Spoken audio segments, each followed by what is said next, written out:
यामां सर्वलोकानां प्रकृतिं शास्त्रपारगाः तां धर्मचारिणीं शम्भोः प्रणमामि परां शिवाम्।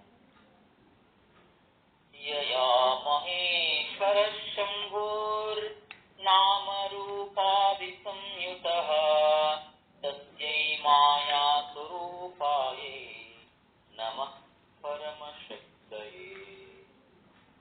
ॐ शान्ति शान्ति शान्ति।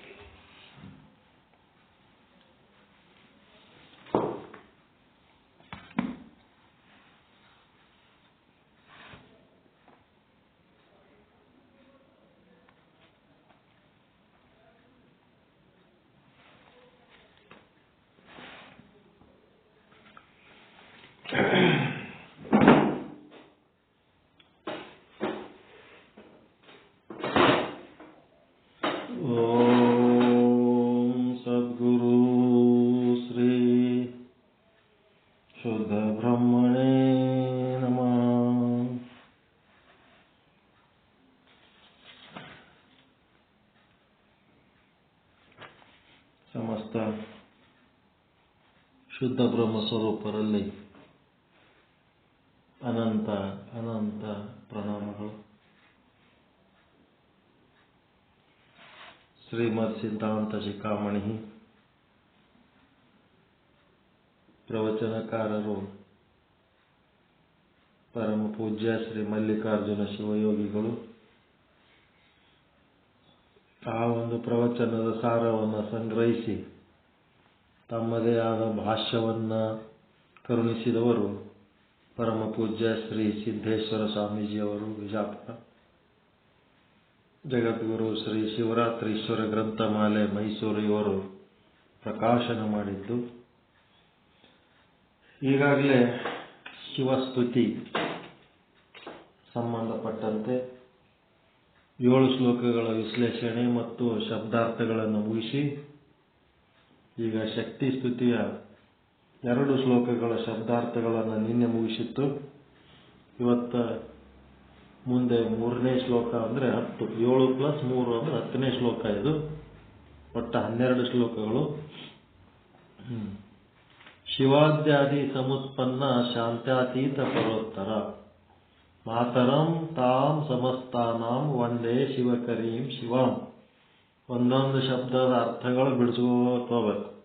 ಶಿವಾದ್ಯಾದಿ ಸಮುತ್ಪನ್ನ ಅಂತಂದ್ರೆ ಶಿವಾತ್ ಆದಿಯಾಗಿ, ಶಿವಾದ್ಯಾದಿ ಅಂದ್ರೆ ಶಿವಾತ್ ಆದಿಯಾಗಿ ಅಂದ್ರೆ ಪರಶಿವನಿಂದ ಆರಂಭಗೊಂಡು ಏನಾಗ್ತದ, ಸಮುತ್ಪನ್ನ ಅಂದ್ರೆ ಆವಿರ್ಭವಿಸಿದ, ಶಾಂತ್ಯಾತೀತ ಪರೋತ್ತರ ಅಂದ್ರೆ ಶಾಂತ್ಯಾತೀತೋತ್ತರ ಏನದಲ್ಲ ಆ ಕಲೆಗಿಂತ ಶ್ರೇಷ್ಠಳಾದವಳು. ಶಾಂತ್ಯಾತೀತ ಪರೋತ್ತರ ಅಂದ್ರೆ ಆ ಕಲೆಗಿಂತ ಶ್ರೇಷ್ಠಳಾದವಳು ಯಾರು? ಆಕೆ ತಾಯಿ, ಮಾತರಂ ಮಾತೆಯಾದ, ಆ ಸಮಸ್ತಾನ ಅಂದ್ರೆ ಸರ್ವರ ತಾಯಿ. ಮಾತರಂ ತಾಂ ಸಮಸ್ತಾನಾಂ ವಂದೇ ಶಿವಕರೀಂ ಶಿವಾಂ ಅಂದ್ರೆ ಶಿವಕರೀಂ ಅಂದ್ರೆ ಸುಮಂಗಲೆ, ಮಂಗಳಪ್ರದವಾದವಳು. ಆ ಶಿವಕರಿಗೆ ನಾನು ನಮಸ್ಕರಿಸುತ್ತೇನೆ ಅಂತ. ಇದ್ರಾಗೇನು ಶಬ್ದದ ಅರ್ಥ ಸಮಸ್ಯೆ ಅದ? ಶಿವಾದ್ಯ ಆದಿ ಸಮುತ್ಪನ್ನ, ಶಿವನಿಂದ ಹಿಡ್ಕೊಂಡು ಮುಂದೆ ಎಲ್ಲ ತತ್ವಗಳು ಆವಿರ್ಭವಿಸವಲ್ಲ, 36 ತತ್ವಗಳು. ಆ ಎಲ್ಲ ತತ್ವಗಳಲ್ಲಿ ಶಾಂತ್ಯಾತೀತೋತ್ತರ ಕಲೆ ಅಂತೇನದಲ್ಲ ಆ ತತ್ವ ಒಂದು ಆದ. ಆ ತತ್ವನೇ ಈ ತತ್ವಗಳಲ್ಲಿ ಅತ್ಯಂತ ಶ್ರೇಷ್ಠವಾದ ತತ್ವ. ಆ ತತ್ವಕ್ಕಿಂತ ಅತಿ ಶ್ರೇಷ್ಠದ ಶಾಂತ್ಯಾತೀತೋತ್ತರ ಕಲೆಗಿಂತ ಶ್ರೇಷ್ಠವಾದವಳು. ಸಮಸ್ತಾನ ಮಾತರಂ ಅಂದ್ರೆ ಸರ್ವರ ಮಾತೆಯಾದ, ಎಲ್ಲ 36 ತತ್ವಗಳಿಗೆ ಆಕೆ ತಾಯಿಯಾಗ್ಯಾಳ. ಅಂತ ಒಂದು ಶಿವಕರೀಂ ಅಂದ್ರೆ ಮಂಗಳಪ್ರದಾಯಕ, ಮಂಗಳವನ್ನೇ ಮಾಡುವವಳು, ಶುಭವನ್ನೇ ಮಾಡುವವಳು ಅಂತ ಶಿವಕರೀಂ. ಶಿವಾಂ ಅಂದ್ರೆ ಸರ್ವಮಂಗಲಿಗೆ ವಂದಿಸುತ್ತೇನೆ, ನಮಿಸುತ್ತೇನೆ ಅಂತ. ಏನು ಶಬ್ದಾರ್ಥದಾಗ ಏನು ಸಮಸ್ಯೆ ಅದ ಅಂದ್ರೆ ಇದ್ರಾಗ ಏನಾರೆ ನೋಡ್ಕೊಡ್ರಿ. ಏನಾರ ತಿಳಿಲಿಲ್ಲ ಅಂದ್ರೆ ಕರೆಕ್ಟ್ ಶಬ್ದಾರ್ಥ ಪಕ್ಕ ಬಿಡಿಸುವರಿ. ಇದ್ರಾಗ ಶಿವಕರಿ ಅಂದ್ರೆ ಮಂಗಳಕರ.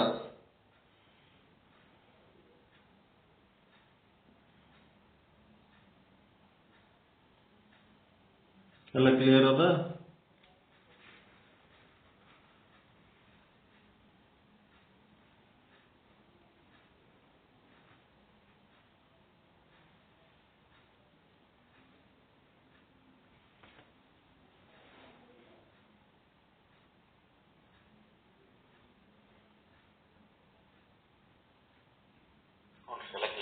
ಎಲ್ಲ ಕ್ಲಿಯರ್ ಅದ?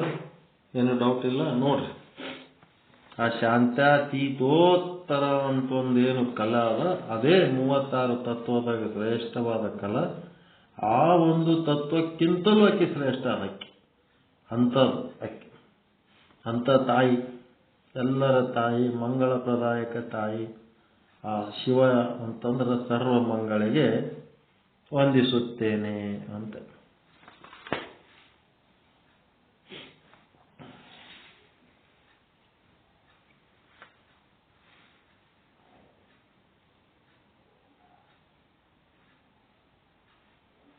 ಸಮರಸ ಭಕ್ತಿ ಐಕ್ಯ ಸ್ಥಳ ಓಂ ಅಂತಿರಲ್ಲ, ಅದೇ ಶಾಂತ್ಯಾತೀತೋತ್ತರ ಕಲೆ. ಅಲ್ಲಿ ನಿಶ್ಶಬ್ದ, ನಿರ್ವಿಕಾರ, ನಿರ್ಮಲ ಶಕ್ತಿ ಏನದ ಅದಕ್ಕೆ ದಾಟಿದವಳದಳಕ್ಕೆ ಅಮ್ಮ ಅಂತ ಹೇಳ್ತಾರೆ.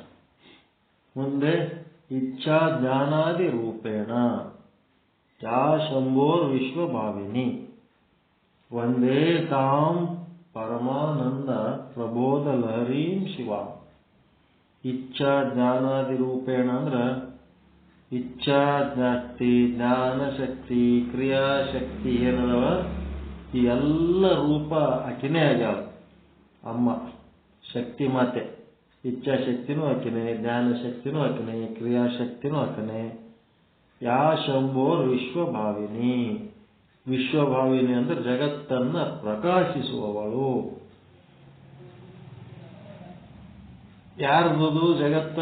ಪರಮಾತ್ಮನ ಜಗತ್ತನ್ನ ಏಕಿ ಪ್ರಕಾಶ ಮಾಡ್ತಾಳ. ಶಂಭೋರ್ ವಿಶ್ವಭಾವಿನಿ. ಯಾಕೆ ನನ್ನ ಜಗತ್ತಲ್ಲ, ಪರಮಾತ್ಮನ ಜಗತ್ತನ್ನ ಏನ್ ಮಾಡ್ತಾಳ? ಪ್ರಕಾಶ ಮಾಡ್ತಾಳ, ಪ್ರಕಟ ಆಗ್ತಾಳ. ಪ್ರಕಾಶ ಮಾಡಿ ತಾಮ್ ಅಂದ್ರೆ ಆ ಪರಮಾನಂದ, ಪ್ರಬೋಧ ಲಹರೀಂ ಅಂದ್ರೆ ಜ್ಞಾನ ರೂಪಳಾದ, ಪ್ರಬೋಧ ಅಂದ್ರೆ ಜ್ಞಾನ, ಉಪದೇಶ ಅಂತ ಜ್ಞಾನ ರೂಪಳಾದ ಶಿವಾಂ ಅಂದ್ರೆ ಶಿವೆಯನ್ನ ವಂದಿಸುತ್ತೇನೆ. ಇಚ್ಛಾ ಜ್ಞಾನ, ಇಚ್ಛಾಶಕ್ತಿ, ಜ್ಞಾನಶಕ್ತಿ, ಕ್ರಿಯಾಶಕ್ತಿ ಆದಂತ ಆ ತಾಯಿ ಯಾರು ಪರಮಾತ್ಮನ ಆ ಒಂದು ವಿಶ್ವವನ್ನ ಯಾರು ಬೆಳಗ್ತಾರ, ಅಕ್ಕಿ ಇಚ್ಛಾಶಕ್ತಿ, ಜ್ಞಾನಶಕ್ತಿ, ಕ್ರಿಯಾಶಕ್ತಿ, ಏನೇನು ಶಕ್ತಿ ಎಲ್ಲಾ ಶಕ್ತಿ ರೂಪಿಣಿ ತಾನೇ ಅದಳ. ಮತ್ತೇನದಳ? ಜ್ಞಾನ ಸ್ವರೂಪದೊಳಕ್ಕೆ, ಜ್ಞಾನ ಸ್ವರೂಪದಳ. ಒಂದೇ ತಾಂ ಪರಮಾನಂದ ಪ್ರಬೋಧ ಲಹರೀಂ ಶಿವ.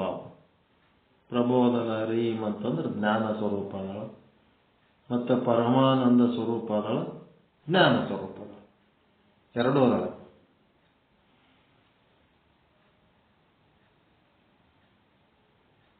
ಪ್ರಬೋಧ ಲಹರೀಂ ಶಿವ. ಏನಾದ್ರು ಡೌಟ್ ಇದ್ರೆ ನೋಡ್ರಿ, ಇದರ ಕ್ವಶನ್ ಆನ್ಸರ್.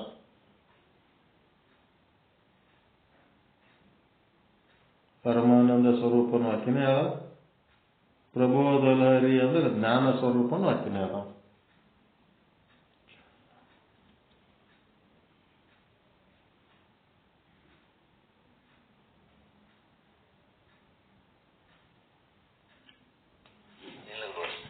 ಎಲ್ಲ ಸ್ವಚ್ಛ ತಿಳಿತ. ಅಮೃತಾರ್ಥ ಪ್ರಪನ್ನಾನಾಂ. ಅಮೃತ ಅಂತಂದ್ರೆ ಮೋಕ್ಷ, ಮೋಕ್ಷದ ಕಾರಣ, ಮೋಕ್ಷದ ಅಪೇಕ್ಷೆ ಉಳ್ಳವರಾಗಿ ಪ್ರಪನ್ನಾನಾಂ ಅಂತಂದ್ರ ಯಾರು ಆ ತಾಯಿಗೆ ಏನಾಗ್ತಾರ? ಶರಣಾಗತರಾಗ್ತಾರೋ, ಸಮಗ್ರವಾಗಿ ಶರಣಾಗತರಾಗ್ತಾರೆ. ಅದರ ಸಲುವಾಗಿ ಅಮೃತ ಅಂದ್ರೆ ಮೋಕ್ಷವನ್ನ ಪಡೆಯುವುದಕ್ಕಾಗಿ ಆ ತಾಯಿಗೆ ಯಾರು ಶರಣಾಗತರಾಗುತ್ತಾರೋ ಅಮೃತಾರ್ಥ ಪ್ರಪನ್ನನಾಂ ಯಾ ಸುವಿದ್ಯಾ ಪ್ರದಾಯಿನಿ. ಆ ರೀತಿ ಯಾರು ಶರಣಾಗತಿ ಆಗಿರ್ತಾರ ಅವ್ರಿಗೆ ಏನ್ ಮಾಡ್ತಾಳ? ಸುವಿದ್ಯಾ ಅಂತಂದ್ರ ಜೀವ ಶಿವನಾಗುವುದು, ಅಂಗ ಲಿಂಗವಾಗುವುದು, ಜೀವ ಬ್ರಹ್ಮನಾಗುವುದು, ಜೀವ ಬ್ರಹ್ಮರ ಐಕ್ಯ, ಇವೇನದವಲ್ಲ ಆ ಒಂದು ಸುವಿದ್ಯೆಯನ್ನ ಆಕೆ ಏನ್ ಮಾಡ್ತಾಳ? ನಮಗ ಅಂದ್ರೆ ಯಾರು ಸರೆಂಡರ್ ಆಗಿರ್ತಾರ ಅವರಿಗೆ ಅದು ಸಿಗಂಗ ಮಾಡ್ತಾವ. ಅದೇ ಈಶ್ವರ ಕೃಪಾ ಅಂದ್ರ ಈಶ್ವರನ ಜೊತೆಗೆ ಶಿವಶಕ್ತಿ ಆದಳ ಇಲ್ಲ. ಅವ್ರ ಜೊತೆಗೆ ಅದ. ಅವನ್ ಕೊಟ್ಟನಂದ್ರ ಒಂದೇ, ಆಕೆ ಕೊಟ್ಟಾಳ, ಅಮ್ಮ ಕೊಟ್ಟರು ಒಂದೇ, ಅಪ್ಪ ಕೊಟ್ಟರು ಒಂದೇ. ಈಶ್ವರ ಕೃಪಾ, ಗುರು ಕೃಪಾ, ವೇದ ಕೃಪಾ ಅಂತ ಹಿಂಗೆಲ್ಲ ಅಂತಿರಲ್ಲ, ಅದು ಈಶ್ವರ ಕೃಪಾ ಅಂದ್ರೂ ಒಂದೇ, ಶಕ್ತಿ ಕೃಪಾ ಅಂದ್ರೂ ಒಂದೇ, ಎಲ್ಲ ಒಂದೇ, ಇಬ್ರು ಜೊತೆಯಾಗಿ ಕೊಡ್ತಾರ. ಅದಕ್ಕೆ ಅಮೃತಾರ್ಥ ಪ್ರಪನ್ನನಾಂ ಯಾ ಸುವಿದ್ಯಾ ಪ್ರದಾಯಿನಿ. ಯಾರು ಮೋಕ್ಷವನ್ನ ಹೊಂದಬೇಕು ಎನ್ನುವ ಅಪೇಕ್ಷೆ ಉಳ್ಳವರಾಗಿ ಆ ತಾಯಿಗೆ ಪ್ರಪನ್ನರಾಗುತ್ತಾರೋ ಅಂದ್ರೆ ಶರಣಾಗತರಾಗುತ್ತಾರೋ ಅವರಿಗೆ ಸುವಿದ್ಯಾ ಪ್ರದಾಯಿನಿ ಅಂತಂದ್ರ ಬ್ರಹ್ಮಜ್ಞಾನವನ್ನ ಆಕೆ ಪ್ರದಾಯಿನಿ ಅಂದ್ರೆ ಕರುಣಿಸುತ್ತಾಳೆ. ಅಂತ ತಾಯಿಗೆ ಅಹರ್ನಿಶಂ ಅಹಂ ಒಂದೇ. ಅಹರ್ನಿಶ ಅಂತಂದ್ರು ಹಗಲು ರಾತ್ರಿ ನಿರಂತರವಾಗಿ, ಅಹಂ ಅಂದ್ರೆ ನಾನು, ಒಂದೇ ಅಂತಂದ್ರ ನಮಿಸುತ್ತೇನೆ. ನಿರಂತರವಾಗಿ ಹಗಲು ರಾತ್ರಿ ಅನ್ನದೇ ನಿರಂತರವಾಗಿ ಆ ತಾಯಿಗೆ ನಮಿಸುತ್ತೇನೆ, ಧನ್ಯವಾದ ಹೇಳುತ್ತೇನೆ. ತಾಂ ಈಶಾನಾಂ ಮನೋರಮಾಂ. ತಾಂ ಅಂದ್ರೆ ಆ ಈಶಾನ ಮನೋರಮಾಂ ಅಂದ್ರೆ ಶಿವನ ಸತಿ, ಮನೋರಮೆ ಅಂದ್ರೆ ಶಿವನ ಸತಿ. ಅಂತ ಒಂದು ಶಿವನ ಸತಿಗೆ ನಾನು ಹಗಲು ಇರುಳೆನ್ನದೆ ನಿರಂತರವಾಗಿ ನಾನು ನಮಸ್ಕರಿಸುತ್ತೇನೆ. ಯಾರು ಮೋಕ್ಷವನ್ನ ಹೊಂದಬೇಕಂತ ಅಪೇಕ್ಷೆ ಉಳ್ಳವರಾಗಿ ಆ ತಾಯಿಯಲ್ಲಿ ಶರಣಾಗತರಾದರೆ ಅವರಿಗೆ ಆ ಒಂದು ಜೀವ ಶಿವೈಕ್ಯದ ಜ್ಞಾನವನ್ನು ಕರುಣಿಸುವವಳು ಯಾವಳೋ ಅವಳಿಗೆ ನಾನು ಹಗಲು ಇರುಳೆನ್ನದೆ ನಿರಂತರವಾಗಿ ನಮಸ್ಕರಿಸುತ್ತೇನೆ. ಯಾರಕ್ಕೆ ಅಂದ್ರೆ ಶಿವನ ಸತಿ.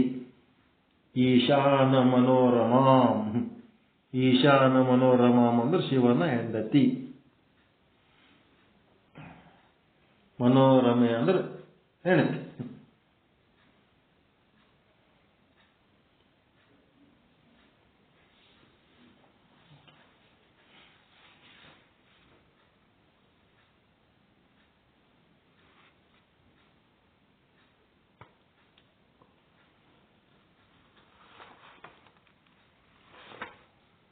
ಮನೋರಮ ಅಂದ್ರೆ ಸತಿ, ಪತ್ನಿ.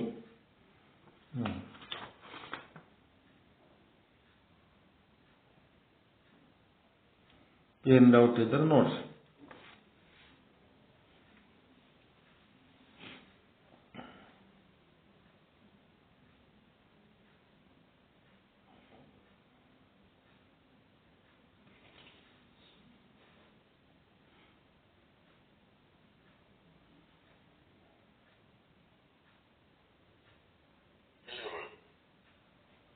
ಎಲ್ಲ 12 ಶ್ಲೋಕಗಳ ಶಬ್ದಾರ್ಥಗಳು ಸಂಪೂರ್ಣ ಅರ್ಥ ಮಾಡ್ಕೊಂಡಿರು ನೋಡಿ. ಬರೆದಿಟ್ಕೊಂಡು ಚಂದ ತಿಳ್ಕೋಬೇಕದು.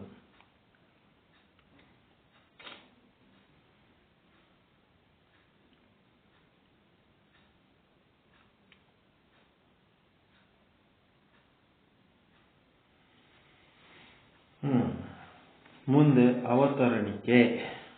ಇದೇ ಗ್ರಂಥದ ಮುಂದಿನ ಭಾಗ ಅವತರಣಿಕೆ.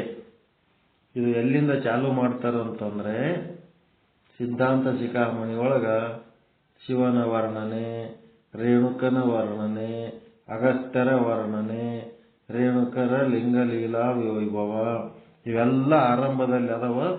ಅವುಗಳನ್ನ ಎಲ್ಲ ಕಟ್ ಮಾಡಿ ಏನ್ ಮಾಡ್ಯಾರ, ಸೀದಾ 5ನೇ ಇದಕ್ಕೆ ಬಂದ್ಬಿಟ್ಟಾರ ಅವ್ರು. 5ನೇದ್ದು ಏನಂತೀರ ಅವ್ರು, ಪರಿಚ್ಛೇದ. ಪರಿಚ್ಛೇದಗಳು ಅವು ಏನದವ, ಚಾರಿತ್ರಿಕ ವರ್ಣನೆಗಳು ಅಂತಾರ ಅವು. ಚಾರಿತ್ರಿಕ ವರ್ಣನೆ, ಶಿವನ ಒಡ್ಡೋಲಗ ನಡೆದಿತ್ತು, ಹಿಂಗ ಅವ್ರ ಸೇವಕರು ಬಂದ್ರು, ಹಾಗೆ ಮಾಡಿದ್ರು, ಹಿಂಗ್ ಮಾಡಿದ್ರು ಅಂತೇಳಿ ಒಂದು ಚರಿತ್ರೆ ಪುರಾಣ ಟೈಪ್ ಬರೆದದ್ದು ಅದು. ಅದನ್ನ ಅವರು ಸೈಡಿಗೆ ಹಾಕಿ ಸೀದಾ 5ನೇ ಪರಿಚ್ಛೇದಕ್ಕೆ ಬಂದು 1ನೇ ಶ್ಲೋಕ. ಅಗಸ್ತ್ಯ ಋಷಿ ವಿಜ್ಞಾಪನೆಯನ್ನು ಕೇಳಿದ ಮೇಲೆ ಆ ಶಾಸ್ತ್ರದ ಪ್ರಚಾರಾರ್ಥವಾಗಿಯೇ ಭೂಲೋಕಕ್ಕೆ ಐತಂದ ತತ್ವನಿಷ್ಠ ಶಿವಗಣಾಧೀಶ ಶ್ರೀ ರೇಣುಕಾಚಾರ್ಯರು ಕ್ಷಣಕಾಲ ಸ್ತಂಭಿತರಾಗಿ ದಯೆಯಿಂದ ಪ್ರಾರಂಭವಾಗುವ ಶಿವಶಾಸ್ತ್ರದ ಪರಿಸಮಾಪ್ತಿಗೆ ಪ್ರತಿಬಂಧಕ ಕಾರಣವಾದ ವಿಘ್ನ ದೇವತೆಗಳನ್ನು ಸಮಾಧಾನಪಡಿಸಲು ಸುಗ ಶಿವಧ್ಯಾನ ರೂಪ ಮಂಗಲವನ್ನು ಮನಸ್ಸಿನಲ್ಲಿ ಮಾಡಿ ಅದಕ್ಕೆ ಉತ್ತರವನ್ನು ಕೊಡುತ್ತಿದ್ದಾರೆ. ಅವರು ಮನಸ್ಸಿನೊಳಗ ಈ ಒಂದು ಯಾವುದೇ ಕೆಲಸ ಆರಂಭಿಸಬೇಕಾದ್ರೆ ಮೊದಲು ಮನಸ್ಸಿನಾಗ ಒಂದು ಸ್ವಲ್ಪ ದೇವರಿಗೆ ನೆನೆಸಿ ಕೆಲಸ ಆರಂಭ ಮಾಡಬೇಕು. ವಿಘ್ನ ದೇವತೆಗಳನ್ನು ಸಮಾಧಾನ ಪಡಿಸಲು ಸುಗ ಶಿವಧ್ಯಾನ ಮಾಡಬೇಕು ಆರಂಭದಲ್ಲಿ ಅಂತ ಹೇಳಿ ಮುಂದೆ ಈ ಶ್ಲೋಕದ 1ನೇ ಸಾಲು, ಅಥ ಅಗಸ್ತ್ಯ ವಚಶ್ರುತಾತ್ವ ರೇಣುಕೋ ಗಣನಾಯಕಃ ಧ್ಯಾತ್ವಾ ಕ್ಷಣಂ ಮಹಾದೇವಂ ಸಾಂಬಮಃ ಸಮಾಹಿತಂ. ಅಥ ಅಂದ್ರೆ ಬಳಿಕ, ಅಗಸ್ತ್ಯ ವಚಶ್ರುತ ಅಂದ್ರೆ ಅಗಸ್ತ್ಯರ ಭಿನ್ನಪವನ್ನು ಕೇಳಿ. ಏನು ಅಗಸ್ತ್ಯರ ಭಿನ್ನ ಏನಿರ್ತದ? ಇಲ್ಲೊಂದೆರಡು ಪೇಜ್ ಜಾಯಿಂಟ್ ಆಗಿ ಮುಂದಕ್ಕೆ ಬಂದ್ಬಿಟ್ಟದ. ಇಲ್ಲಿ ಬೇಡ, ಇದು ಈ ಕಡೆ ಉಪದೇಶ ಶ್ರಾವಕರ ಲಕ್ಷಣ ಅಂತೇಳಿ ಅದು 2 ಪೇಜ್ ಒಮ್ಮೆ ಟರ್ನ್ ಆಗಿಬಿಟ್ಟದ. ಇದ್ರ ನೆಕ್ಸ್ಟ್ ಪೇಜ್ ಏನದಂದ್ರ ಉಪದೇಶ ಶ್ರಾವಕರ ಲಕ್ಷಣ ಅಂದ್ರ ಏನ್ ಹಿಂಗಂದ್ರ ಇದನ್ನು ಓದೋರ ಲಕ್ಷಣ ಹೆಂಗಿರ್ಬೇಕಂತ. ಉಪದೇಶ ರೇಣುಕರ ಉಪದೇಶ ಶ್ರಾವಕರ ಅಂದ್ರೆ ಕೇಳೋರು ಹೆಂಗಿರ್ಬೇಕಪ್ಪ ಅಂತ ಒಂದು ಡಿಸಿಪ್ಲಿನ್ ಬೇಕಲ್ಲ ಕೇಳೋದು ಪದ್ಧತಿ. ಅದಕ್ಕೆ ಅದು ಹೇಳ್ತಾರೆ ಇವತ್ತು. ಉಕ್ತ್ವಾ ಭವಾನ್ ಸಕಲ ಲೋಕ ಮಹೋಪಕಾರ ಸಿದ್ಧಾಂತ ಸಂಗ್ರಹ ಮನಾದೃತ ಬಾಹ್ಯತಂತ್ರಂ ಸದ್ಯ ಕೃತಾರ್ಥ ಇತು ಮಹಿತಿ ದಿವ್ಯ ಯೋಗೀನ್ ನಾನಾಗಮಶ್ರಮತಿ ವರ್ತಿ ತ ಸಂಶಯಂ ಮಾಮ್ ಅಂತಂದ್ರ ಏನದ ಇಲ್ಲಿ ಉಪದೇಶ ಶ್ರಾವಕರ ಲಕ್ಷಣ ಅಂದ್ರೆ ಇದು ಕೇಳೋರು ಹೆಂಗಿರ್ಬೇಕಪ್ಪ ಅಂತೇಳಿ ಇಲ್ಲೊಂದು ಅವರು ಶಿಷ್ಟಾಚಾರ ಕಲಿಸ್ಲಕತ್ತಾರ. ಏನದ ದಿವ್ಯ ಯೋಗೀನ್ ಅಂದ್ರೆ ಮಹಾಯೋಗೀಶ್ವರನೇ, ಭವಾನ್ ಅಂತಂದ್ರೆ ತಾವು, ಸಕಲ ಲೋಕ ಮಹೋಪಕಾರಂ ಅಂದ್ರೆ ಸಕಲ ಲೋಕಗಳಿಗೆ ಏನ್ ಮಾಡ್ಲಕತ್ತೀರಿ, ಮಹಾ ಉಪಕಾರವಾದ, ಅನಾದೃತಂ ಬಾಹ್ಯತಂತ್ರಂ ಅಂದ್ರೆ ಭಿನ್ನ ಭಿನ್ನ ತಂತ್ರಗಳ ಮೇರೆ ಮೀರಿರುವ, ಸಿದ್ಧಾಂತ ಸಂಗ್ರಹಂ ಸಿದ್ಧಾಂತಗಳ ಸಂಕಲನವನ್ನು, ಉಕ್ತ್ವ ಅಂದ್ರೆ ಹೇಳಿ, ನಾನಾಗಮ ಶ್ರವಣ ವರ್ತಿತ ಅಂದ್ರೆ ಸಂಶಯಂ ಅಂದ್ರೆ ಅನೇಕ ಆಗಮಗಳ ಶ್ರವಣದಿಂದ ಉಂಟಾದ ಸಂಶಯವುಳ್ಳ, ಮಾಂ ನನ್ನನ್ನು, ಸದ್ಯ ಈಗಲೇ, ಕೃತಾರ್ಥ ಇತ್ತು ಅಂದ್ರೆ ಉದ್ಧರಿಸಲಿಕ್ಕೆ ನೀವು ಸಮರ್ಥರಿದ್ದೀರಿ ಗುರುಗಳಿಗೆ ಶಿಷ್ಯನಾದವನು ಈ ರೀತಿ ಹೇಳ್ಬೇಕು, ನಾನು ಸಾಕಷ್ಟು ಶಾಸ್ತ್ರಗಳು ಎಲ್ಲ ಓದಿನಿ, ಎಲ್ಲದರೊಳಗೆ ನನಗೆ ಬಹಳಷ್ಟು ಸಂಶಯಗಳದವ, ಆ ಸಂಶಯಗಳನ್ನೆಲ್ಲ ನಿವಾರಣೆ ಮಾಡಿ ನಿವೃತ್ತಿ ಮಾಡಿ ನನಗೆ ಮೋಕ್ಷ ಕೊಡೋದಕ್ಕೆ ನೀವೇ ಸಮರ್ಥರಿದ್ದೀರಿ ಅಂತ ಗುರುವಿನ ಮೇಲೆ ಒಂದು ವಿಶ್ವಾಸ ಇಡಬೇಕು. ಹಂಗೇಳ ನೋಡ್ರಿ. ಮತ್ತೆ ಯಾವಾಗಂದ್ರೆ ಈ ಕ್ಷಣನೇ, ಈಗಲೇ ಉದ್ಧರಿಸಲಿಕ್ಕೆ ನೀವೇ ಸಮರ್ಥರಿದ್ದೀರಿ. ಭಾಷ್ಯ ಇದು ಸಿದ್ದೇಶ್ವರ ಸ್ವಾಮಿಗಳು ಹೇಳೋದು, ಅದು ಶಬ್ದಾರ್ಥ ಆಯ್ತು. ಇಲ್ಲಿ ಉನ್ನತವಾದ ವಿಷಯವನ್ನು ಪ್ರತಿಪಾದಿಸಲು, ಉನ್ನತವಾದ ವಿಷಯವನ್ನು ಪ್ರತಿಪಾದಿಸಲು ಉನ್ನತವಾದ ವಿವರಣೆಯೇ ಬೇಕು. ಅದು ಪ್ರತಿಪಾದನೆ ಮಾಡಬೇಕಾದ್ರೆ ಅದಕ್ಕೆ ಎಕ್ಸ್ಪ್ಲನೇಷನ್ ಉನ್ನತವಾಗಿದ್ದೇ ಇರಬೇಕು. ಪ್ರಶ್ನೆಯ ಜಟಿಲತೆಗೆ ಗಾಂಭೀರ್ಯಗಳಿಗೆ ಅನುಸಾರವಾಗಿ ಪ್ರತಿಪಾದನೆಯು ಪ್ರೌಢವೂ ಅಭ್ಯಾಸಪೂರ್ಣವೂ ಆಗಬೇಕು. ಹಂಗಿರ್ಬೇಕದು. ಹೆಂಗಿರ್ಬೇಕಂತ ಹೇಳಕತ್ತಾರ. ಚಾಂದೋಗ್ಯ ಉಪನಿಷತ್ತಿನಲ್ಲಿ ಬರುವ ಸನತ್ ಕುಮಾರ ಹಾಗೂ ನಾರದರ ಸಂವಾದವನ್ನು ನೋಡಿದಾಗ ಈ ಮಾತಿನ ಸತ್ಯತೆ ವ್ಯಕ್ತವಾಗುತ್ತದೆ. ಚಾಂದೋಗ್ಯ ಉಪನಿಷತ್ತಿನೊಳಗ ಈ ಸನತ್ ಕುಮಾರ ಮತ್ತು ನಾರದರದು ಚರ್ಚೆ ನೋಡಿದ್ರೆ ಈ ಮಾತೇನು ಹೇಳಕತ್ತೇನಿದು, ಉನ್ನತ ವಿಷಯ ಪ್ರತಿಪಾದಿಸಲು ಉನ್ನತ ವಿವರಣೆ ಬೇಕು.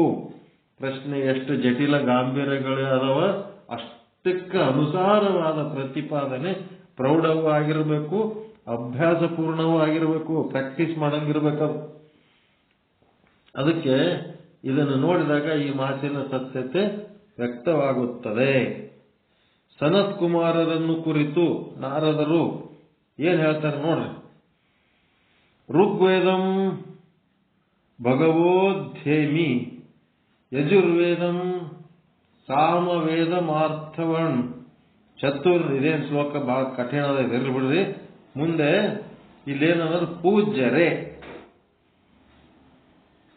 ನಾನು ಯಾರು ಸನತ್ ಕುಮಾರ ಯಾರಿಗೆ ಅನ್ಲಕತ್ತಾನ, ಅದು ಶ್ಲೋಕ ಅನ್ಲಕ್ಕ ಉದ್ದಕ್ಕೆ ಓದಿದ್ರೆ ಅದೇನು ಹಂಗಂದ್ರೆ ಉಪಯೋಗನೂ ಇಲ್ಲ. ಋಗ್ವೇದಂ ಭವೋಧ್ಯೇಮಿ ಯಜುರ್ವೇದಂ ಸಾಮವೇದಂ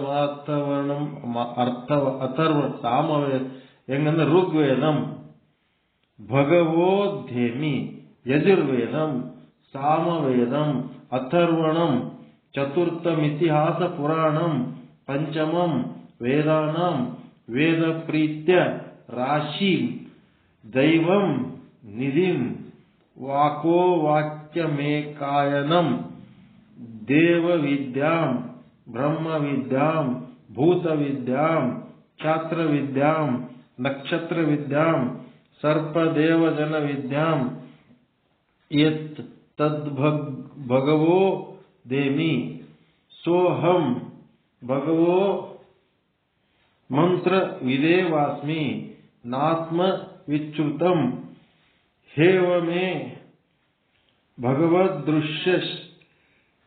ದೃಶ್ಯೇಭ್ಯಸ್ತರತಿ ಶೋಕಮಾತ್ಮ ವಿದಿತಿ ಸೋಹಂ ಭಗವಃ ಶೋಚಾಮಿ ತಂ ಮಾಂ ಭಗವಾನ್ ಶೋಕಸ್ಯ ಪಾರಂ ತಾರಯತ್ವಿತಿ. ಏನಿದ್ರ ಅರ್ಥ ಅಂದ್ರೆ ಚಾಂದೋಗ್ಯ ಉಪನಿಷತ್ತಿನ ಇದು ಒಂದು ಮಂತ್ರ. ಯಾರು ಈ ಮಂತ್ರ ಹೇಳಕತ್ತಾರಂತಂದ್ರೆ ಸನತ್ ಕುಮಾರ ಹೇಳಕತ್ತಾರ. ಸನತ್ ಕುಮಾರ ಮತ್ತು ನಾರದರಿಗೆ ಹೇಳಕತ್ತಾರ. ಏನಂದ್ರೆ,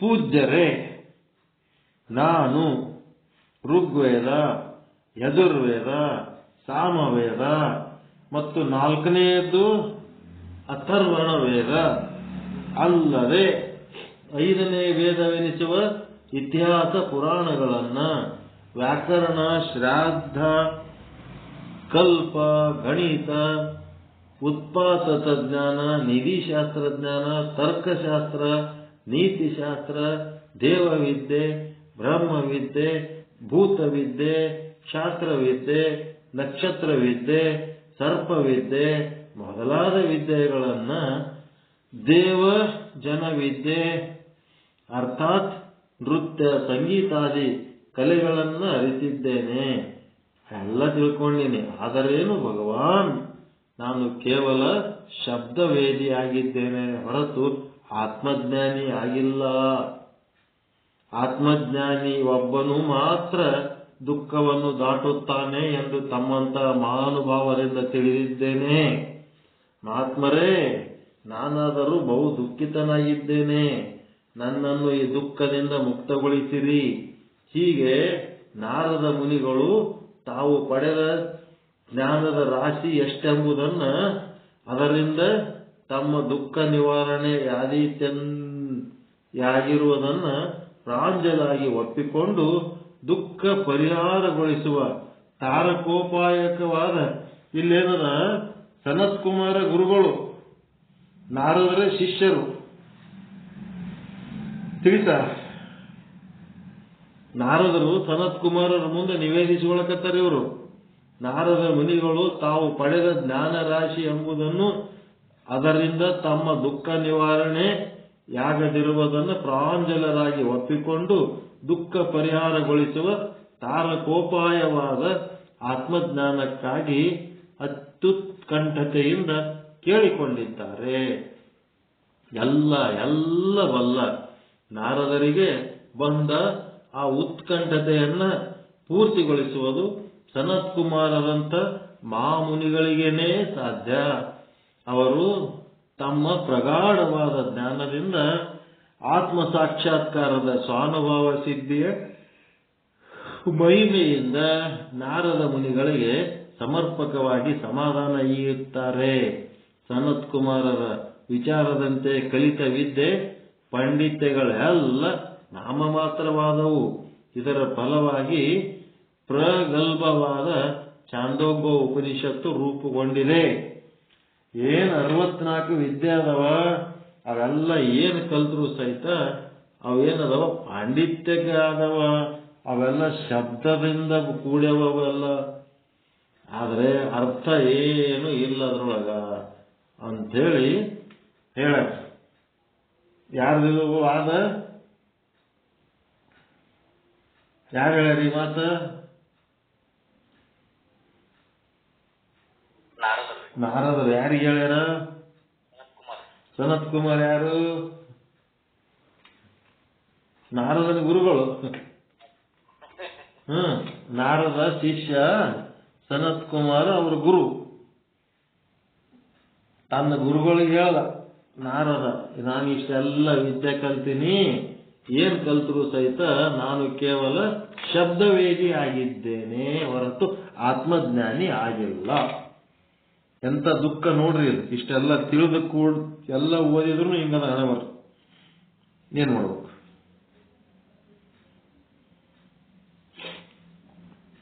ಅದು ಒಂದು ಉದಾಹರಣೆ ಕೊಟ್ಟರು. ಯಾರು? ಸಿದ್ದೇಶ್ವರ ಸ್ವಾಮಿಗಳು ತಮ್ಮ ಭಾಷ್ಯದೊಳಗ ಈ ರೀತಿ ಬರೆದ. ಆದ್ರೆ ಇಲ್ಲಿ ನಾವು ನಾರದ ಸನತ್ಕುಮಾರರದು ಛಾಂದೋಗ್ಯ ಉಪನಿಷತ್ತು ಬಿಡಿಸ್ತಾ ಇಲ್ಲ, ನಾವು ಸಿದ್ಧಾಂತ ಶಿಖಾಮಣಿ ಬಿಡಿಸ್ಲಕತ್ತೀವಿ. ಅದಕ್ಕೆ ಇಲ್ಲಿ ಯಾರ್ದು ಚರ್ಚೆ? ಇದು ರೇಣುಕ ಅಗಸ್ತ್ಯರದು. ಭಗವದ್ಗೀತೆ ಒಳಗೆ ಕೃಷ್ಣಾರ್ಜುನರದು, ಛಾಂದೋಗ್ಯ ಉಪನಿಷತ್ನೊಳಗ ನಾರದ ಸನತ್ಕುಮಾರರದು, ಅದರಂಗೆ ಸಿದ್ಧಾಂತ ಶಿಖಾಮಣಿ ಒಳಗ ರೇಣುಕ ಅಗಸ್ತ್ಯರದು. ಇಲ್ಲಿ ರೇಣುಕರಿಗೆ ಅಗಸ್ತ್ಯ ಏನು ನಿವೇದನೆ ಮಾಡ್ಕೊಳ್ಳಕತ್ತನ ಅಂದ್ರೆ, ಈ ಸಿದ್ಧಾಂತ ಶಿಖಾಮಣಿಯು ಮಾತಿಗೆ ಹೊರತಾದುದಲ್ಲ, ಇದು ಕೂಡ ಶಬ್ದನೇ ಅದ. ಯಾಕೆಂದರೆ ಇಲ್ಲಿಯೂ ಪ್ರಶ್ನೆಕರ್ತ ಅಗಸ್ತ್ಯ ಮುನಿ ಇದ್ದು ಆತನು ಅನೇಕ ಶಾಸ್ತ್ರ ಗಮಕ ಕೋವಿದನೂ ಆಗಿದ್ದಾನೆ. ಆದರೆ ಅದರಿಂದ ಅವನಿಗೆ ಶಾಂತಿ ಇಲ್ಲ. ಮನಸ್ಸಿನಲ್ಲಿಯೂ ವಿಕಾರಗಳು, ಬುದ್ಧಿಯಲ್ಲಿಯೂ ಭೇದ ಭಾವಗಳು. ಅವನ ಪಾಂಡಿತ್ಯ, ಶಬ್ದ ಪಾಂಡಿತ್ಯದಿಂದಾಗಿ ಇನ್ನಷ್ಟು ಬೆಳೆದವ.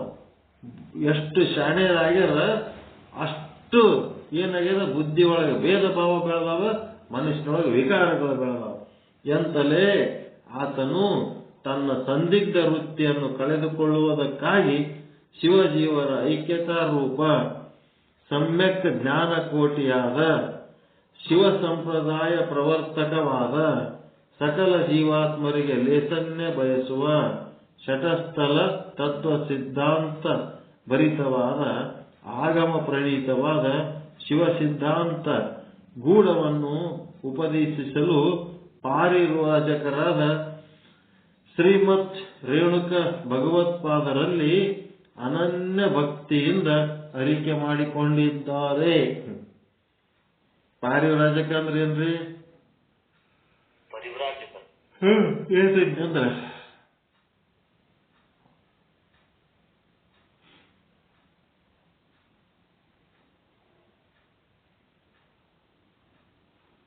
ಅವರಿಗೆ ಸ್ವಂತ ಮನಿ ಇಲ್ಲ, ಅವರಿಗೆ ಸ್ವಂತ ಊರಿಲ್ಲ, ಅವರಿಗೆ ಅಡಿಗೆ ಊಟ ಯಾವುದು ವ್ಯವಸ್ಥೆ ಇಲ್ಲೇ ಹಿಂಗೆ ಇಂಥದಂತಿಲ್ಲ. ಅದಕ್ಕೆ ಪಾರಿವ್ರಾಜಕ ವೃತ ಅಂತಂದ್ರೆ ನಿಮ್ಮ ಪರಮಾತ್ಮನ ಮೇಲೆ ನೀವು ನಿಷ್ಠೆ ಇಟ್ಟು ಅವನೇನು ಉಪವಾಸ ಆಗ್ತಾನೇನು ಅಂತೇಳಿ ನೀವೇನ್ ಮಾಡ್ಬೇಕು, ಯಾವುದರ ಮೇಲೂ ಡಿಪೆಂಡ್ ಇರಲಾರ್ದಂಗ ನೀವು ಸ್ವತಂತ್ರವಾಗಿ ಇರಬೇಕು. ಊಟದ ಟೈಮಿಗೆ ಊಟ ಬಂದ್ರೆ ಸಂತೋಷ, ಇಲ್ಲ ಅಂತಂದ್ರೆ ಈಗ ಊಟದ ಟೈಮಿಗೆ ಊಟ ಕೊಡುವ ಇಚ್ಛೆ ಪರಮಾತ್ಮನಿಗಿಲ್ಲ ಅಂತೇಳಿ ಸೈಲೆಂಟ್ ಆಗಿರ್ಬೇಕು. ಯಾರಿಗೆ ಊಟ ಬೇಡಂಗಿಲ್ಲ, ಅವರೇ ಕರೆದು ನೀಡಬೇಕು ನಿಮಗೆ. ನಿದ್ದೆ ಮಾಡ್ಲಕ್ ಬೆಡ್ರೂಮೇ ಬೇಕಾಗಿಲ್ಲ, ಎಲ್ಲಿ ನಿದ್ದೆ ಬರ್ತದ ಅಲ್ಲೇ ಎಲ್ಲೇನೆ ಮಕ್ಕೊಂಬಿಡ. ಮನಿ ಒಳಗ, ಮನಿ ಹೊರಗ, ಗಾರ್ಡನ್ದಾಗ, ರೋಡ್ ಮೇಲೆ, ಅದೇ ಇದೆ ಅಂತಿಲ್ಲ. ಹಸಿವಾಗಿ ತಲೆ ಸುತ್ತಿ ಬೀಳಂಗಾಗಿರ್ತದೆ. ಸ್ವಾಮಿ ವಿವೇಕಾನಂದ ಪಾರಿವ್ರಾಜಕ ವೃತ ಅಂತೇಳಿ ಮಾಡಿ ನಮ್ಮನ್ನ ಜನ ಅರ್ಥ ಮಾಡ್ಕೊಂಡು ಕರೆದು ಊಟಕ್ಕೆ ಹಾಕ್ಬೇಕಲ್ಲ. ಹಾಕಿದ್ರು ಬಿಟ್ರು. ಹಂಗೆ ಇಲ್ಲಿ ರೇಣುಕರ್ದು ಹೆಂಗಿತ್ತು ಅದೇ ರೀತಿ ಇತ್ತು ಪಾರಿವ್ರಾಜಕ ವೃತ. ಅವರಿಗಾಗಿ ಭಕ್ತರ ದಂಡು ಇತ್ತು. ಅವ್ರಿಗೆ ಯಾವಾಗ ಏನೇನ್ ಬೇಕು ಅವಾಗವಾಗ ಅವರು ಮಾಡಿ ಕೊಡ್ತಿದ್ರು. ಅಂಥದ್ದು ಪಾರಿವ್ರಾಜಕ ವೃತ. ಗೊತ್ತಾಯ್ತರ? ಮನಿ ಹೊರಗ 1 ತಿಂಗಳು ನಾನು ಇನ್ನು ಮುಂದೆ ಪಾರಿವ್ರಾಜಕ ವೃತದಲ್ಲಿ ಇರ್ತೀನಿ ಅಂತೇಳಿ ಒಟ್ಟ ಮನಿಗೆ ಬರಂಗಿಲ್ಲ, ಯಾರಿಗೆ ಏನು ಬೇಡಂಗಿಲ್ಲ, ಸುಮ್ಮ ಹೋಗ್ತಾ ಇರ್ಬೇಕು. ಯಾರಾದ್ರೆ ಕಾರ್ಯ ನೀಡಿದ್ರೆ ಉಣಬೇಕು, ಇಲ್ಲ ಅಂತಂದ್ರೆ ಸುಮ್ಮನೆ ಹೋಗ್ತಾ ಇರ್ಬೇಕಷ್ಟೇ.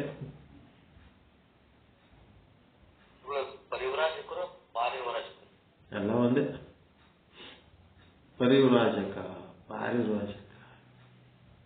ಪರಿವ್ರಾಜಕರಾದ ಶ್ರೀಮತ್ ರೇಣುಕ ಭಗವತ್ಪಾದರಲ್ಲಿ ಅನನ್ಯ ಭಕ್ತಿಯಿಂದ ಅರಿಕೆ ಮಾಡಿಕೊಂಡಿದ್ದಾನೆ ಅಗಸ್ತ್ಯ ಮಹರ್ಷಿ. ಪರಿವ್ರಾಜಕ ವೃತ ಗೊತ್ತಾಯ್ತಲ್ರಿ ಏನಂತ?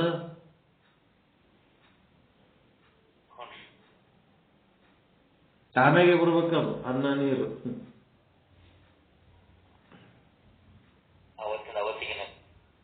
ಅವಾಗೆ ಹಂಗೆ ಬರ್ತದ.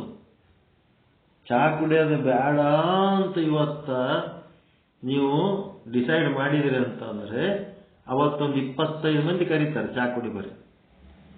ಇದು ನಮ್ಮದು ಜಗತ್ತಿನಾಗ ವಿರುದ್ಧ, ಇದು ದುಶ್ಮನ ಜಗತ್ತಿದ್ದು. ಬೇಕು ಅಂದಾಗ ಒಬ್ರು ಇರಂಗಿಲ್ಲ.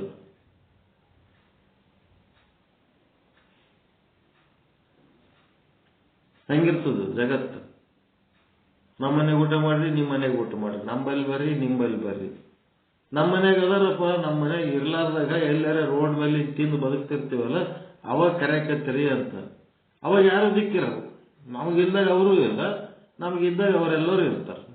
ಹಿಂಗಿರ್ತಾವ.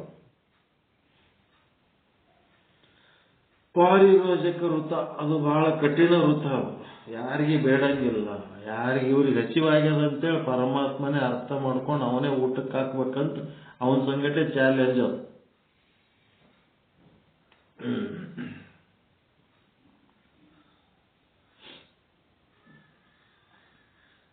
ಅಗಸ್ತ್ಯ ಮುನಿಗಳಲ್ಲಿ ಶ್ರೀ ರೇಣುಕರ ಬಗ್ಗೆ ಗಾಢವಾದ ಭಕ್ತಿ ಇದೆ. ಅಗಸ್ತ್ಯ ಮುನಿಗಳಿಗೆ ರೇಣುಕರ ಮೇಲೆ ಬಹಳ ಭಕ್ತಿ ಅದ. ತಮ್ಮ ಬುದ್ಧಿಗೆ ಆವೃತವಾದ ಅವಿದ್ಯಾ ಆವರಣವನ್ನ ಕೂಡಲೇ ನಾಶಗೊಳಿಸುವ ಶ್ರದ್ಧೆ ಇದೆ. ಈ ಅವಿದ್ಯಾ ಆವರಣ ಏನಲ್ಲಕತ್ತು? ಅವಿದ್ಯಾ ಆವರಣದಿಂದ ನಿಮ್ಗ ಏನ್ ಸಮಸ್ಯೆ ಆಗ್ಲಕತ್ತು?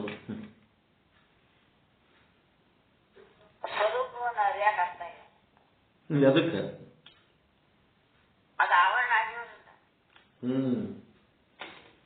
ಈಗ ಕನಸಿನಾಗಿದ್ದವನಿಗೆ ಕನಸಿನ ಪ್ರಸಂಗನೇ ಸತ್ಯ ಅಂತ ಹೆಂಗದ ಅಲ್ಲ, ಸ್ವಪ್ನದಾಗಿದ್ದವನಿಗೆ ಮಲ್ಕೊಂಡು ಸ್ವಪ್ನ ಕಾಣವನಿಗೆ ಅದು ಸ್ವಪ್ನೇ ಸತ್ಯ ಹೌದಲ್ಲ? ಸ್ವಪ್ನ ಕಾಣಾಗ ಅದೇ ರೀತಿ ಜಾಗೃತಾವಸ್ಥೆ ಒಳಗ ಈ ಒಂದು ಅವಿದ್ಯೆಯ ಕಾರಣ ಮಿಥ್ಯ ಇದ್ದದ್ದು ಸತ್ಯವಾಗಿ ತೋರ್ಲಕತ್ತದ. ಕನಸು ಸತ್ಯ ಏನು? ಮಿಥ್ಯನೇ ಅದ. ಆದ್ರ ಮಿಥ್ಯವಾದದ್ದನ್ನ ಸತ್ಯ ಮಾಡಿ ತೋರಲೆವುದು ಮಲ್ಕೊಂಡಾಗ ನಿಮಗೆ ನಿದ್ದೆ ಎತ್ತಿದಾಗ ಮಿಥ್ಯವಾದದ್ದನ್ನ ಸತ್ಯ ಮಾಡಿ ತೋರಲೆವುದು ಸ್ವಪ್ನ. ಹೌದಲ್ಲ? ಸ್ವಪ್ನನೇ ನಿಮಗ ಮಿಥ್ಯವಾದದ್ದನ್ನ ಸತ್ಯ ಮಾಡಿ ತೋರ್ತದೆ. ಯಾವಾಗ? ಮಕ್ಕೊಂಡಾಗ. ಮತ್ತೆ ಎಚ್ಚರ ಇದ್ದಾಗ ಮಿಥ್ಯ ಇದ್ದುದು ಸತ್ಯ ಮಾಡಿ ತೋರದೇವದು ಅವಿದ್ಯೆ, ಅಜ್ಞಾನ. ಇಷ್ಟೇ. ಅವಿದ್ಯೆ ಅಜ್ಞಾನ ಅಂತ ಏನಂತಿರಲ್ಲ, ಮಾಯೆ ಅಂತ ಏನಂತಿರಲ್ಲ, ಇದು ಏನದ? ಎತ್ತರಿದ್ದಾಗ ನಿಮಗ ಮಿಥ್ಯವನ್ನು ಸತ್ಯ ಮಾಡಿ ತೋರಿಸ್ತದೆ. ಮಕ್ಕೊಂಡು ನಿದ್ದೆ ಮಾಡಾಗ ಸ್ವಪ್ನ ಏನ್ ಮಾಡ್ತದ? ಅಲ್ಲಿ ಮಿಥ್ಯವನ್ನು ಸತ್ಯ ಮಾಡಿ ತೋರಿಸ್ತದ. ಹೆಂಗದ ನೋಡ್ರಿ, ಎಂತ ದುಶ್ಮನುಗಳವ ಇವು ನಮಗ. ಸುಳ್ಳನ್ನ ಸತ್ಯ ಮಾಡಿ ತೋರಿಸಿ ಹೆಂಗ್ ಮೋಸ ಮಾಡ್ತಾವ.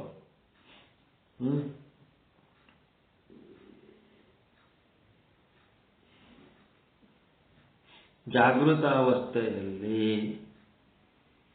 ಮಿಥ್ಯವಾದಂತಹದ್ದನ್ನೇ ಸತ್ಯ ಮಾಡಿ ತೋರದೇವುದು ಅವಿದ್ಯೆ, ಮಾಯೆ, ಅಜ್ಞಾನ. ಅಜ್ಞಾನ ಅಂದ್ರೆ ಏನು? ಪರಮಾತ್ಮನನ್ನು ಅರಿಯದಿರೋದು ಅಷ್ಟೇ. ಮತ್ತೆ ನಿದ್ರಾವಸ್ಥೆಯಲ್ಲಿ ಮಿಥ್ಯವನ್ನು ಸತ್ಯ ಮಾಡಿ ತೋರೋದು ಸ್ವಪ್ನ. ಇಷ್ಟು ತಿಳ್ಕೋಬೇಕು.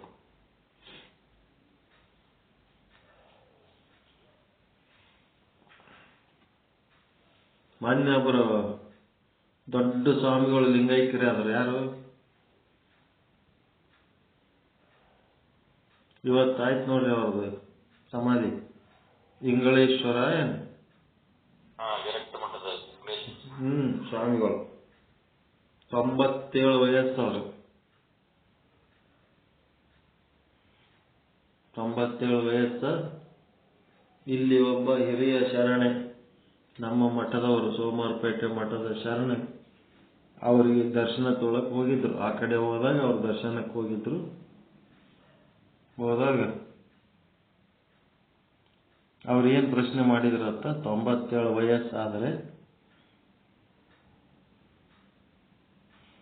ಎಲ್ಲ ಮುಗಿದು ಹೋಗ್ಬಿಟ್ಟದ, ಮೆತ್ತಗಾಗ್ಬಿಟ್ಟಿನಿ, ನೆಲಕ್ಕೆ ಬಿದ್ದೀನಿ ಅಂತಂದ್ರ ನನ್ನ ಯಾರು ನೋಡ್ತಾರ? ನೋಡ್ರಿ ಹೆಂಗ,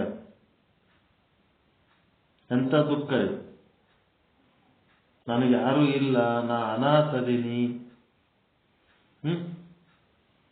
ಈ ಭಾವ ಬರ್ಬೇಕ ಅವರಿಗೆ.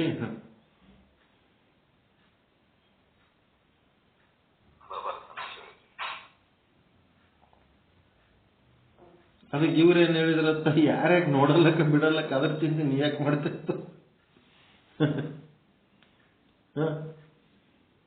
ನಾನು ಎಲ್ಲರ ಉದ್ಧಾರಕ್ಕೆ ಹಗಲು ರಾತ್ರಿ ಚಿಂತನೆ ಮಾಡಿ ಮಠ ಬಿಟ್ಟು ಊರೂರು ತಿರುಗಿ ಏನೆಲ್ಲ ಮಾಡೀನಿ, ಅದ್ರ ನಂದು ನೋಡೋರು ಯಾರು, ನಂದು ಮಾಡೋರು ಯಾರು ಅಂತ ಇಂಥ ಒಂದು 97 ವಯಸ್ಸು ಆದರೂ ಸಹಿತ ಇಂಥ ಒಂದು ಪ್ರಶ್ನೆ ಏನಿದು? ಜಾಗೃತಾವಸ್ಥೆಯಲ್ಲಿ ಮಿಥ್ಯವಾದ ದೇಹವೇ ಸತ್ಯವಾಗಿ ಕಾಡಿದಂಥ ಪ್ರಶ್ನೆ ಹೆಂಗದು?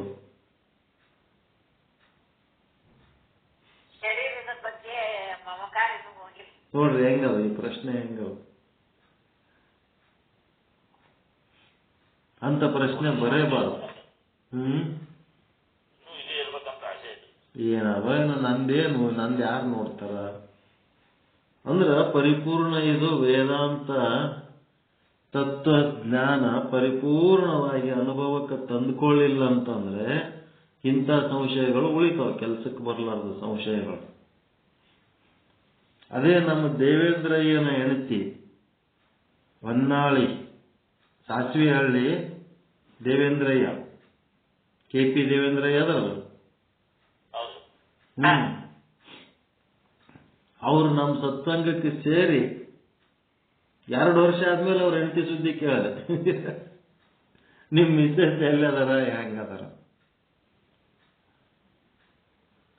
ಅಯ್ಯೋ ಅದು ಬಹಳ ದೊಡ್ಡ ಕತೆ ಬಿಡಿ ಗುರುವೇ, ಬಹಳ ದೊಡ್ಡ ಕತೆ ಬಿಡಿ ಗುರುವೇ. ಇರ್ಲಿ ಬಿಡಪ್ಪ, ಹೇಳು ಏನ್ ಕತೆ ಆಗ್ಯದ?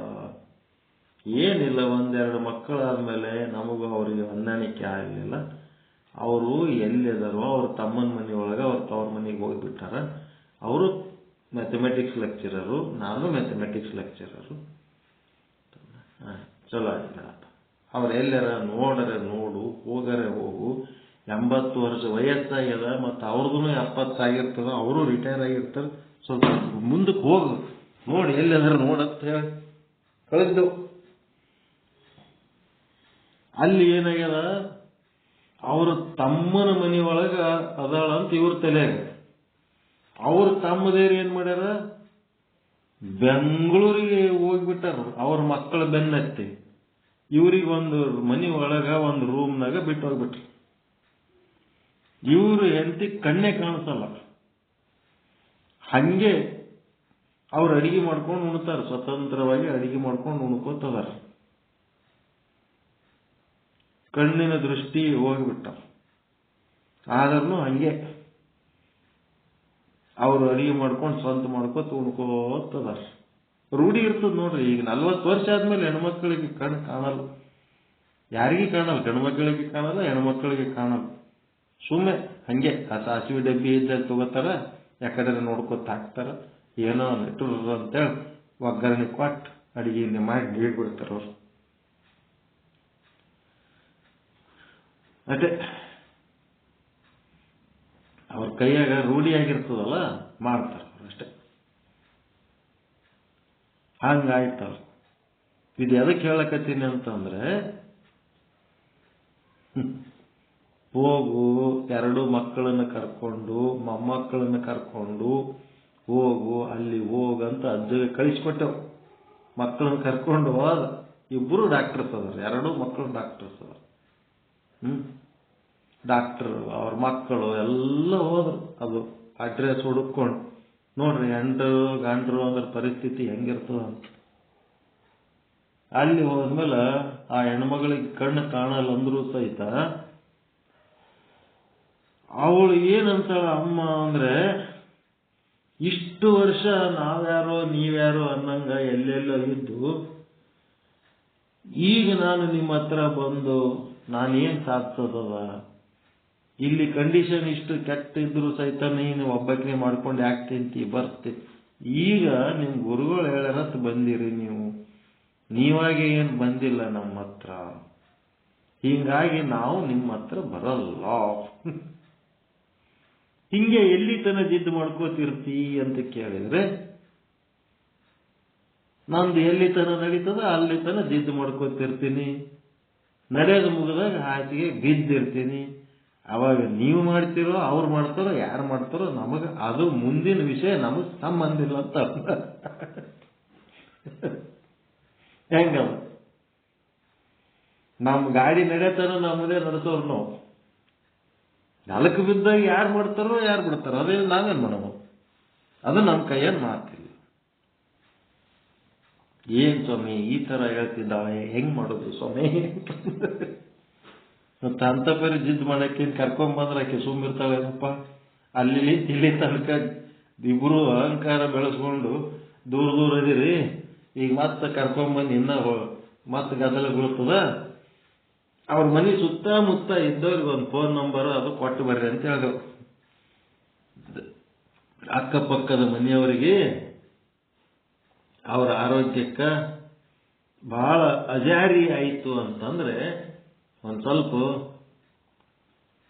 ತಿಳಿಸ್ರಿ ನಮಗೆ, ನಾವು ಬಂದು ಕರ್ಕೊಂಡು ಹೋಗ್ತೀವಿ ಅಂತ ಹೇಳ್ರಿ ಅಂತ ಹೇಳಿ ಸುತ್ತಮುತ್ತನವರಿಗೆ ನಂಬರ್ ಕೊಟ್ಟು ಎಲ್ಲ ಹೇಳಿ ಕೇಳಿ ಬಂದರು. ಬಂದ ಮೇಲೆ ಮತ್ತೆ 8 ದಿನ ನಡೀತದೆ ವಯಸ್ಸಾದ ಮುದುಕಿ. ನೆಲಕ್ಕೆ ಹಿಡಿದಳಪ್ಪ, ವಯಸ್ಸಾಗಿ ನೆಲ ಹಿಡಿದ್ಮೇಲೆ ಕರ್ಕೊಂಬಂದ್ರು. ಗಂಡನ ತೊಡಿ ಮೇಲೆ ಪ್ರಾಣ ಬಿಟ್ಲು ಮಲ್ಕೊಂಡಲ್ಲಿ. ಹಿಂಗ ಜೀವನ ಎಲ್ಲಿಗೆ ಹೋಗಿ ಯಾರಿಗೆ ಹೆಂಗ ಕರ್ಕೊಂಡು ಹೋಗ್ತದೋ ಏನ್ ಮಾಡ್ತದೋ. ಮಿಥ್ಯನೇ ಸತ್ಯ, ಅಹಂಕಾರನೇ ಸತ್ಯ. ಹಿಂಗಿದ್ದಾಗ ಏನ್ ಮಾಡ್ಲಕ್ಕಾಗ್ತದ?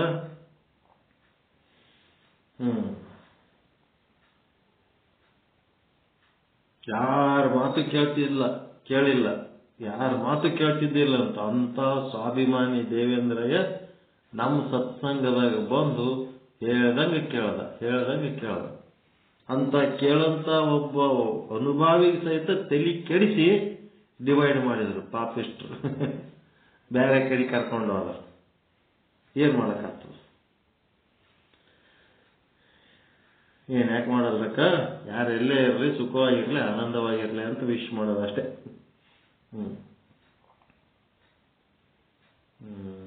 ಏನಾಯ್ತು?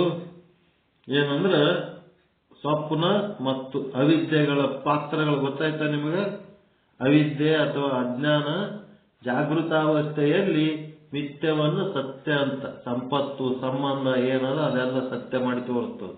ಮಿಥ್ಯವಾದ ಸಂಪತ್ತ ನಮ್ದು ಅಲ್ಲದ್ದು ನಮ್ದು ಅನ್ನಂಗೆ ಮಾಡಿ ತೋರಿಸ್ತವೆ. ಮಿಥ್ಯವಾದ ಸಂಬಂಧಗಳು ಅವು ನಮಗೆ ಸಂಬಂಧ ಇಲ್ಲ ಅಂದ್ರೂ ಅವು ನಮಗೆ ಸಂಬಂಧ ಅದಾವ ಅನ್ನಂಗೆ ಮಾಡಿ ತೋರಿಸ್ತವೆ. ಅದೇ ರೀತಿ ಸ್ವಪ್ನದಲ್ಲಿ ಕೂಡ ಸ್ವಪ್ನ ಏನ್ ಮಾಡ್ತದ? ನಿದ್ದೆ ಎತ್ತಿದಾಗ ಮಿಥ್ಯವಾದ ವಿಷಯಗಳನ್ನ ಸತ್ಯ ಮಾಡಿ ತೋರಿಸ್ತದೆ. ಸ್ಪಷ್ಟದ ಅರ್ಥ ಏನಾರ ಡೌಟ್ ಅಲ್ಲ?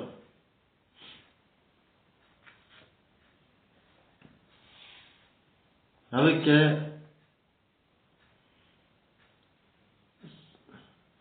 ಶ್ರೀ ರೇಣುಕರ ಬಗ್ಗೆ ಅಗಸ್ತ್ಯ ಮುನಿಗಳಲ್ಲಿ ಗಾಢವಾದ ಭಕ್ತಿ ಇದೆ.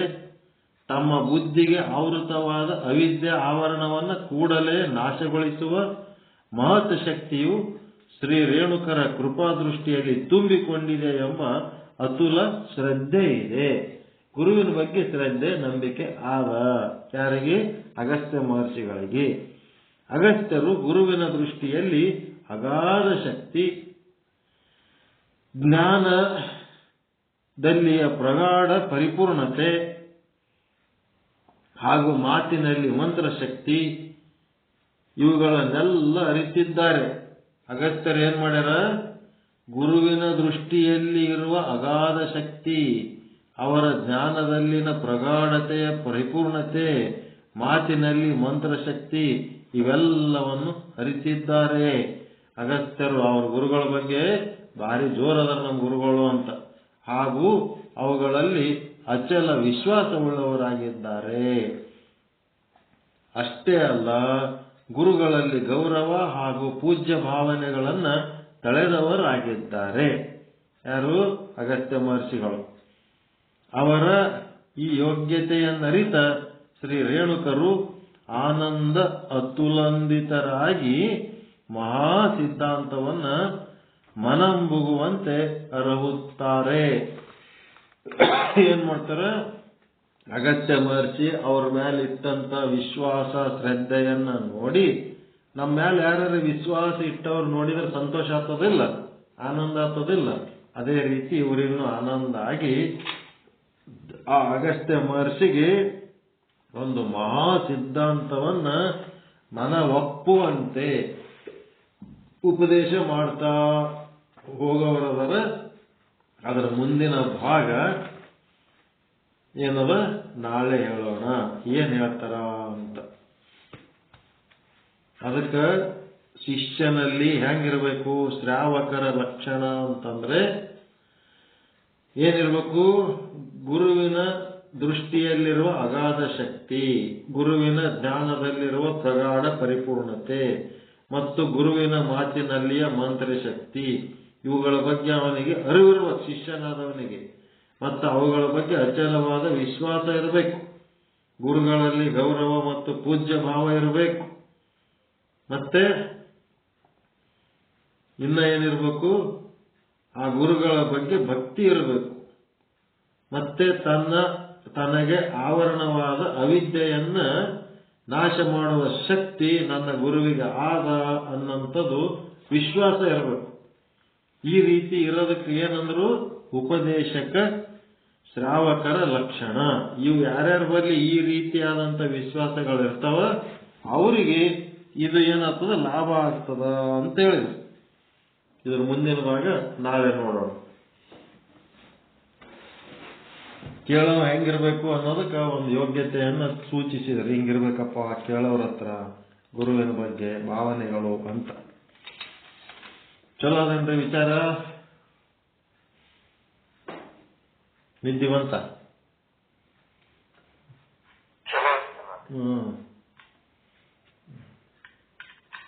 ಮುಂದಿನ ನಾಳೆ ಮತ್ತೆ ಮಾಡೋಣ.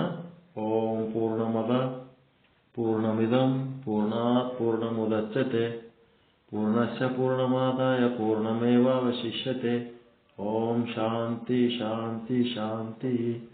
ಎಲ್ಲರಿಗೂ ಶರಣಾರ್ಥಿಗಳು. ಎಲ್ಲರಿಗೂ ಶರಣಾರ್ಥಿಗಳು.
ಭಕ್ತನ ಸಂಗಮಲಿಂಗಸ್ಥಳ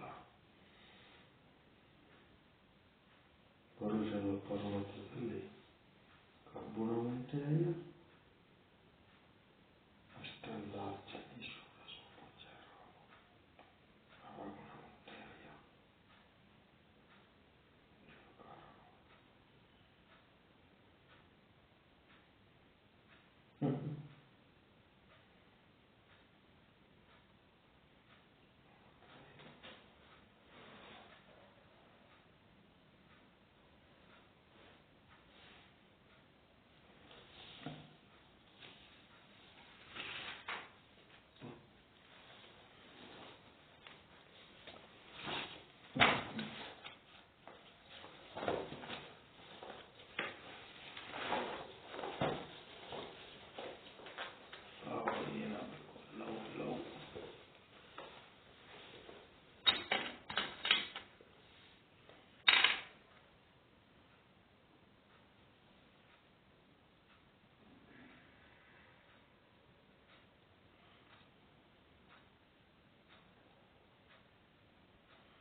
ಹ್ಮ್.